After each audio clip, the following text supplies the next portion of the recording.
Eita, que julho chegou com toda a força, não é verdade? Me contem aí como é que está sendo o mês de julho de vocês. Aqui no Nordeste, mês de junho pegou fogo. No Nordeste, de uma forma geral. Pois muito que bem, meu povo. E aí, como é que estão vocês? Eu tirando dos vídeos com a mesma roupa, porque eu tô de folga, eu tô aproveitando que eu estou aqui na minha casa, né, para gravar os vídeos para vocês. Pois muito que bem, vamos lá. Eu sou a professora Paula Devaniri, sou assistente social, tenho 20 anos de atuação. É sempre um prazer, uma alegria imensa ter todos vocês aqui comigo, quem me segue nas minhas redes, né, no Instagram, no LinkedIn, sempre eu estou postando atualidades, né, troca de saberes, muita gente me encontra, entra em contato comigo, tira dúvidas, pergunta, principalmente os vídeos que eu fiz retratando das minhas experiências, da minha vivência pelo período de 8 anos na Marinha. Foi tão, assim, a positividade, né? Foi tão bacana que várias pessoas entraram em contato comigo, dizendo que nunca tinha ouvido falar, que não sabia, que já tinha perdido as esperanças, que já tinha passado dos 30 anos, e assim por diante. Então, aqui é o canal Serviço Social Facilitado. Eu sempre estou trazendo, né, pautas relevantes, fortalecendo a nossa profissão, orientando as pessoas. Muita gente tira dúvida comigo, entra em contato comigo a respeito da consultoria e de mentoria também, que é super positivo. Aqui tem de tudo um pouco relacionado ao universo do serviço social. Então, o vídeo de hoje, garanto que vocês vão amar. Já tem muitos anos que eu fiz, mas é uma pauta muito importante e relevante. Então, roda a vinheta!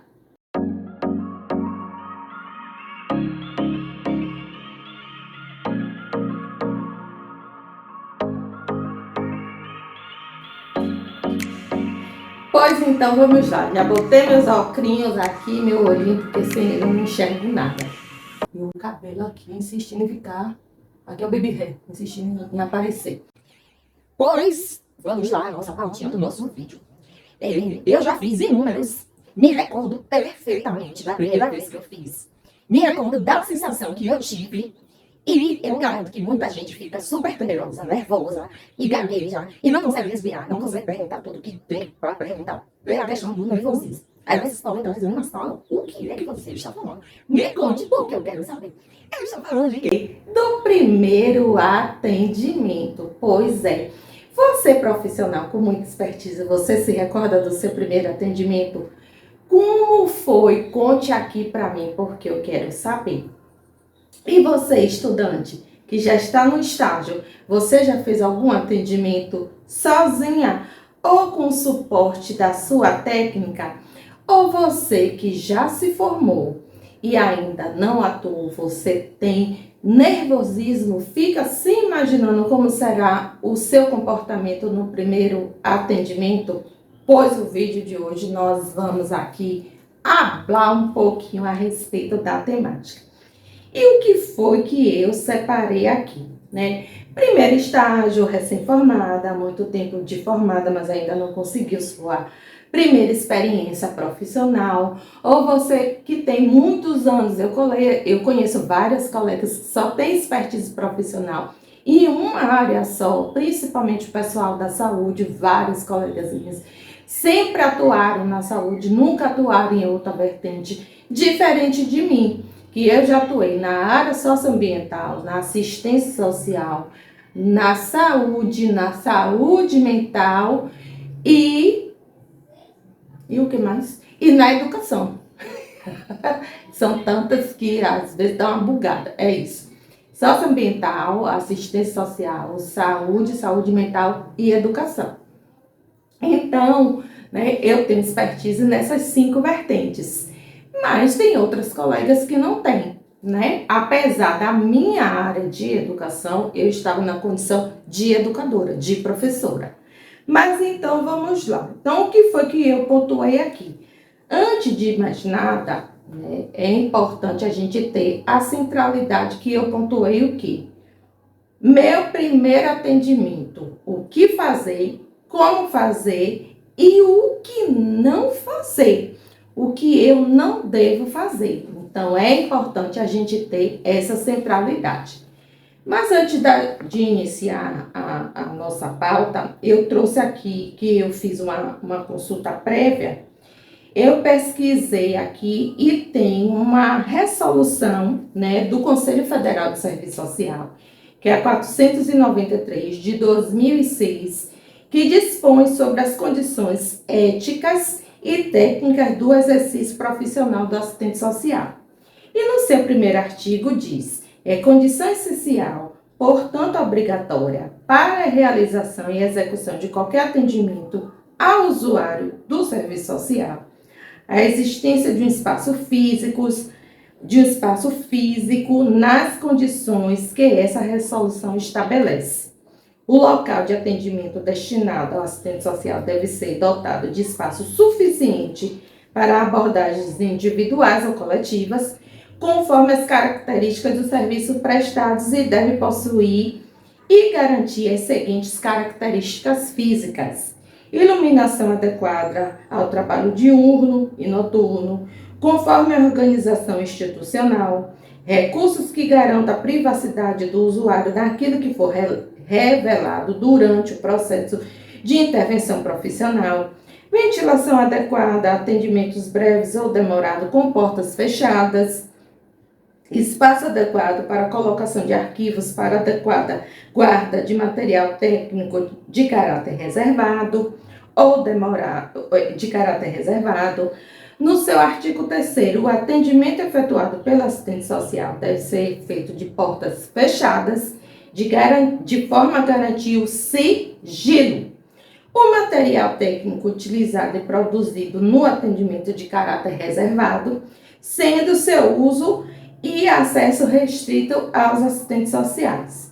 O arquivo do material técnico utilizado pelo assistente social poderá estar em outro espaço físico, desde que respeitadas as condições estabelecidas pelo artigo 4º dessa resolução. E por aí vai. Aconselho vocês a pesquisarem e darem uma lidinha nessa resolução, que é importante. Então, o que eu pontuei, né? O que fazer? O que eu devo fazer no meu primeiro atendimento? Eu fiz, né, estágio em um hospital psiquiátrico, e nos atendimentos iniciais, né, a professora, a minha supervisora acadêmica, ela tinha a visão que todas as estudantes passariam por todas as aulas do hospital, ala masculina, feminina, infanto-juvenil, internamento e assim por diante, ambulatório, internamento e assim por diante. E a partir do entendimento e do olhar da técnica de campo, né, que ela definiria para onde cada um estagiário iria. Então, eu fiquei, né, com minha outra colega, ficamos no ambulatório. Então, no ambulatório é geralzão, você vê de tudo que se passa, né, que vai se passar tanto internamento, e isso há muitos anos atrás, viu, minha gente? Tinha esse entendimento. E os atendimentos, né, iniciais, logicamente, que era técnico, e nós estávamos só no período de observação e discussão. E eu lembro muito bem que chegou, né, era uma sala ampla, né, espaçosa, mas não tinha cadeira suficiente para todo mundo sentar, né, no caso, para as estagiárias sentarem. Era o usuário, mais o pai ou a mãe, a assistente social, e ainda tinha mais uma cadeira. Então, ou uma ficava sentada e a outra em pé, observando, e terminou eu ficando em pé. E eu lembro claramente, né, eu ali com o meu diário de campo, registrando, né, o que eu achava importante para depois discutir.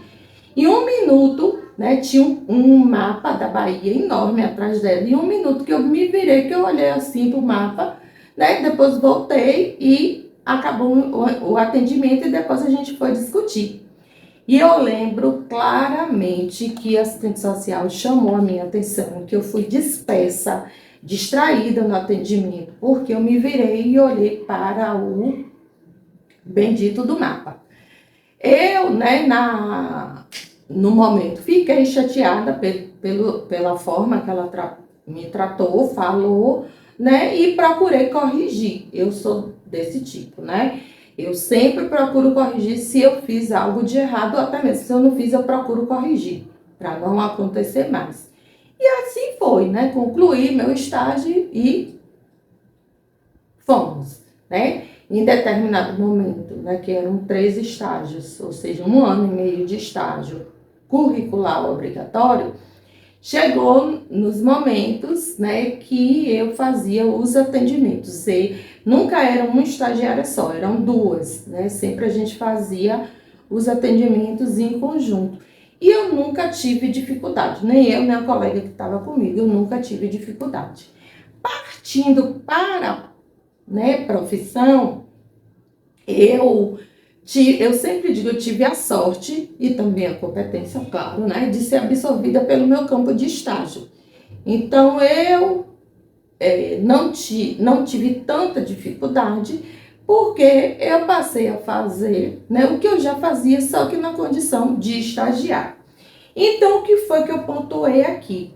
A primeira coisa, né, que você pode estar falando, o que fazer? Aí eu botei aqui a apresentação da sua persona.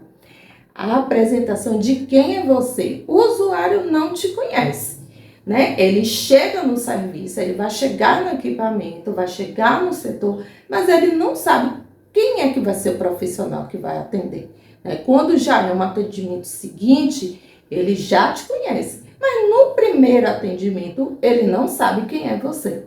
Então, você tem que fazer o quê? Se apresentar. Mas é aquela apresentação de quê? De entrevista de emprego? Ah, eu sou fulana de tal, sou formada pela faculdade de tal, tenho especialização em tal, não sei o quê. Não. É uma apresentação simples, clara e objetiva. Então, você vai dizer o quê?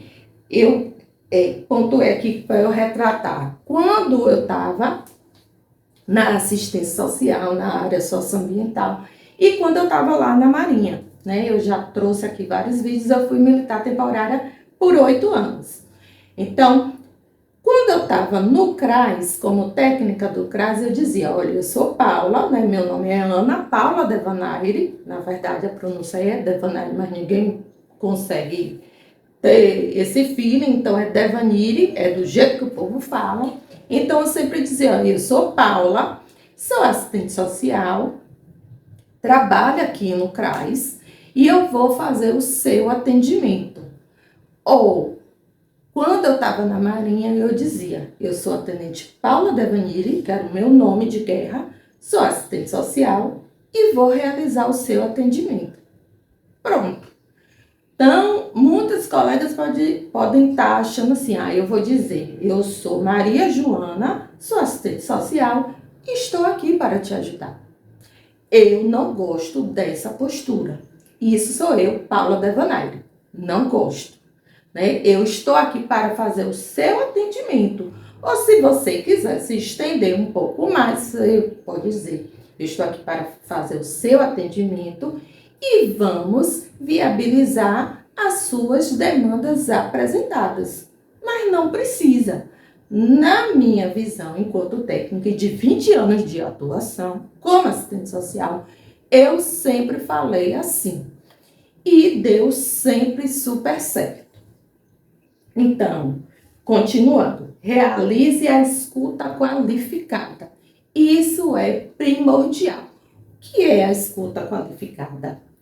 Atenção total no que o usuário está lhe trazendo, olho no olho, respeite o tempo do usuário.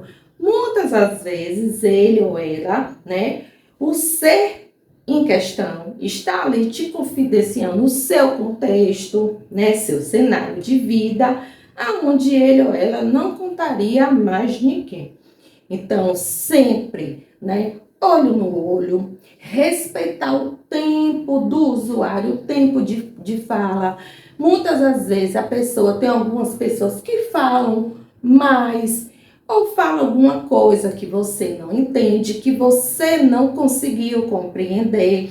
Eu já atuei num CRAS que tinha a comunidade tradicional, os ciganos, os povos ciganos, e os ciganos, eles têm uma fala muito rápida. E eu não conseguia entender. Então, sempre quando eu ia realizar um atendimento, eu pedia o quê? Não fale do jeito que você fala, fale mais devagar, né? Fugiu agora, fale mais devagar, para que eu possa conseguir entender o que é que você está trazendo para mim. E dava super certo, né? Tudo é a forma de como você vai falar. Então, muitas das vezes que eu já observei, você tá ali atendendo o usuário, aí você tá, né, de cabeça baixa, tá mexendo no celular, pede uma pausa para poder atender uma ligação. Isso não é ético. Na minha visão, não é ético. Você está ali naquele momento para realizar o atendimento ao usuário.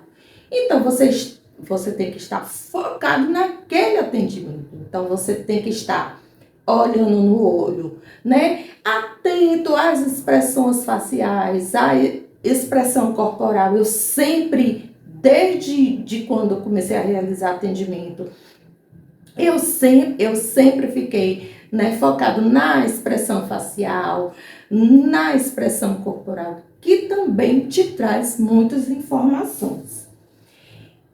E como fazer? Nesse momento da escuta, você profissional vai realizando as perguntas pertinentes, né? De uma coisa que o usuário for falando, você já vai pegando o gancho e elaborando suas perguntas e fazendo, né, o seu recorte do que você achar pertinente para aquele contexto, que irão compor o seu estudo social. E fazer o registro do seu atendimento no diário de campo, no livro de registro, ou ainda eu chamo com caderno feliz. Pois é, são muitas informações, muitos atendimentos que a gente faz. E para você gravar, memorizar tudo que o usuário te disse, é impossível, não é verdade? Então, eu sempre tive o quê? O meu caderno, eu adoro um frufru, né? Sempre tive o meu caderno feliz. Porque aqui eu vou registrar tudo.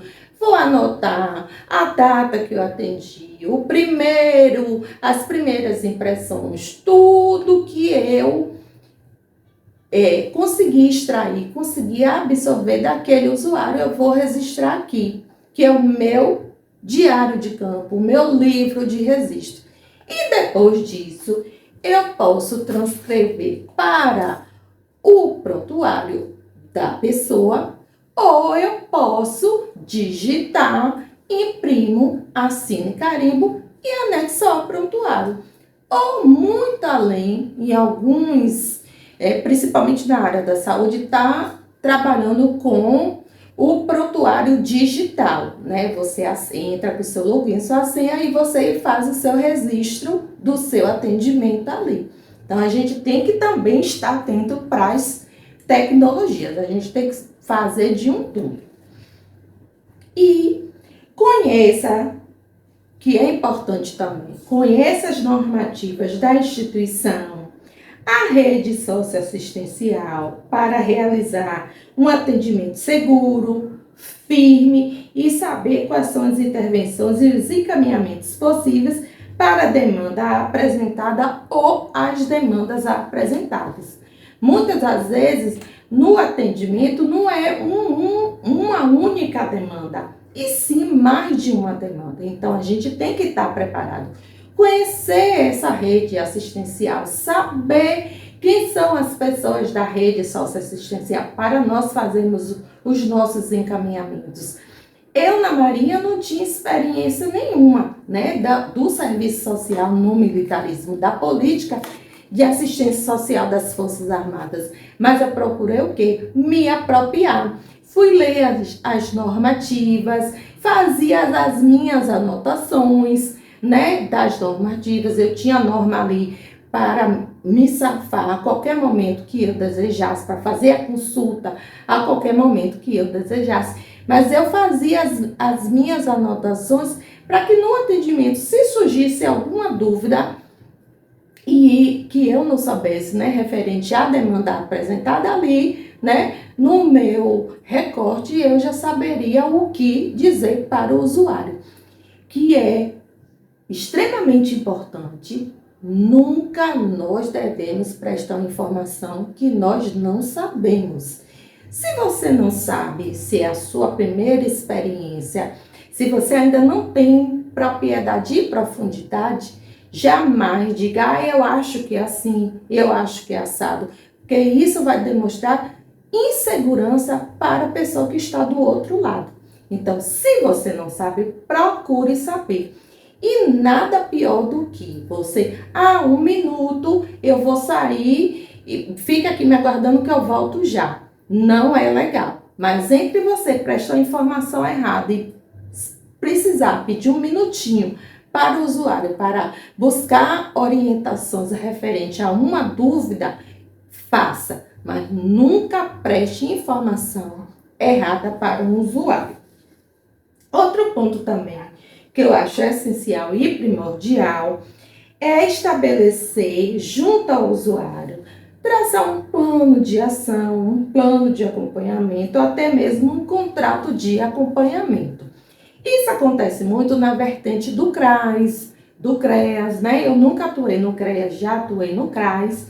E lá na Marinha eu fazia muito isso, que as colegas que me antecederam não faziam, né? Diferentemente daqui do mundo externo, né? Que a gente tem uma certa dificuldade para conseguir as coisas para o nosso equipamento, e todos os CRAS que eu trabalhei sempre foi assim, como a resolução fala, né? Que a gente precisa de um local adequado. Eu já retratei aqui que eu trabalhei em um CRAS de um município que a lâmpada queimou e eu tive que ficar atendendo as pessoas de porta aberta, porque se fechasse a porta, ficava tudo escuro, não tinha como enxergar. Pois é. Mas voltando aqui para essa questão. Então, é importante, né, a gente estabelecer com o nosso usuário, né, metas, né, traçar um plano de ação para que ele consiga sair daquela situação apresentada. Que ele não venha sair, mas que ele consiga melhorar do estágio inicial, né, daquele momento inicial que ele chegou até nós, passado alguns atendimentos, você discuta, você reflita com o usuário, né? O que foi que melhorou nesse intervalo de tempo? O que foi modificado daquele contexto apresentado inicialmente? Isso é importante também no como fazer. E, né, eu pontuei aqui o que não fazer, porque eu já vi diversas vezes. Essa questão que eu já retratei aqui, né, de atender o celular, de ficar de cabeça baixa, de não dar a atenção devida ao usuário, né, de não ter aquela sensibilidade, né, que o caso merece e assim por diante. E o principal de tudo é o quê? E para finalizar o nosso vídeo, nunca, jamais, nunca na vida de vocês, faça juízo de valor a respeito do caso em tela. O que eu quero dizer é o quê? Não julgar. Nós não estamos ali no papel de juíza ou de juiz. Não devemos julgar. Um exemplo fictício que eu pontuei aqui para vocês conseguirem vislumbrar. Realizei um atendimento e a usuária retratou que prefere viver de trabalhos temporários do que ter um emprego formal, ou seja, de carteira assinada ou um contrato, para não perder o benefício do Bolsa Família. Aí você vai dizer, mas fulana, entre você ter um emprego formal, ter carteira de trabalho, ter suas garantias, você prefere ficar assim, ficar de trabalhos temporários por conta do benefício do Bolsa Família, mas você está errada, e você isso, e você aquilo outro, e começar a julgar a pessoa. Nós não estamos nesse papel, né? Temos sim a prerrogativa de orientar, de mostrar possibilidades, de ter um leque de possibilidades, que ela possa se identificar e procure sair daquele contexto, diferentemente de você julgar. Aí eu trouxe um caso real comigo. Eu fui fazer, né? Eu trabalhei num município pequeno, aqui no interior da Bahia, e eu fui fazer visita do BPC na escola, né? Que era para identificar crianças, adolescentes e jovens que recebiam o benefício de prestação continuada e que não frequentavam a escola, né? Como o município era pequeno, então não foram muitos assim, mas teve uma quantidade considerável e no município como um todo, eu percorri as localidades do município. Em uma casa, né, determinada que eu cheguei, era uma criança na faixa etária de 10, 11 anos, mais ou menos, e não estudava, né? A criança muito bem cuidada, né? O peso, né? Ela tinha uma limitação muito grande, né? O peso, né? Que é importante a gente procurar essas pontuações, né? Bem cuidada, a casa toda limpa. Eu sempre gosto e pergunto se me permite que faça isso, né? De percorrer a casa, os cômodos da casa. E no quintal tinha um galinheiro, né? O galinheiro suspenso, tudo muito limpo, não tinha nenhum mau cheiro, porque galinheiro dá um mau cheiro horroroso. Tudo muito limpo, muito asseado, tudo muito bem cuidado. Sendo que, né, a mãe não trabalhava, porque ela cuidava especificamente da criança. Então, a única fonte de renda, né, era proveniente do benefício de prestação continuada. Ou seja, ela adquiriu as galinhas, né, fez todas as tratativas lá para um galinheiro todo arrumado, ela vendia as galinhas, vendia os ovos também, que era uma renda complementar, mas tudo aquilo foi proveniente do benefício da criança. Eu estava ali para julgar isso? Para dizer, mas você gastou em dinheiro indevidamente, não sei o quê, tereré, vá trabalhar, você tem que trabalhar, né? Bote seu filho numa creche, isso, aquilo, outro. Não, o meu papel era de identificar, né, as condições da criança, fazer o levantamento, por que ela não estava na escola, orientar a mãe quanto à questão da escola, também notificar a Secretaria de Educação em referência das crianças fora da escola e salientar e reforçar que o benefício é em prol da criança, né, que termina abarcando a família como um todo, mas eu não consegui identificar nada de irregular, né, nada que estava fora do comum daquele contexto familiar. E não só, né, as visitas do BPC na escola nesse período não eram visitas agendadas, né? São visitas inopinadas. Mas não é na questão investigativa de, vou pegar fulano na boca na botija que eu vou sem avisar. Não é nesse propósito. E o principal de tudo dessas identificações, né, a equipe do CRAS fez um mapeamento e um levantamento de onde estavam essas crianças, adolescentes e jovens e traçamos outras ações, né, fora do que era proposto pelo MDS, à época, do que seria feito com essas crianças, adolescentes e jovens e traçamos outras linhas de ações e eu continuei acompanhando as famílias, né? Eu na condição de técnica social do CRAS. Então, não devemos, né? O que não devemos fazer é juízo de valor, tá certo? O vídeo de hoje é esse. Espero que vocês tenham gostado. E você, estudante, está preparada para realizar o seu primeiro atendimento? Você recém-formado?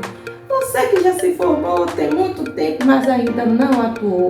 Ou você que trabalha em uma área e agora vai migrar, vai mudar para outra área? Me conte aí, porque eu quero saber. E uma outra coisa também. Eu falei aqui alguma coisa que você não sabia? do que fazer, como fazer e o que não fazer? Conte aqui pra mim também, porque eu quero saber. Um super beijo, fica todo mundo super bem. Tchau, tchau e até o próximo vídeo. Paz e bem para todos nós.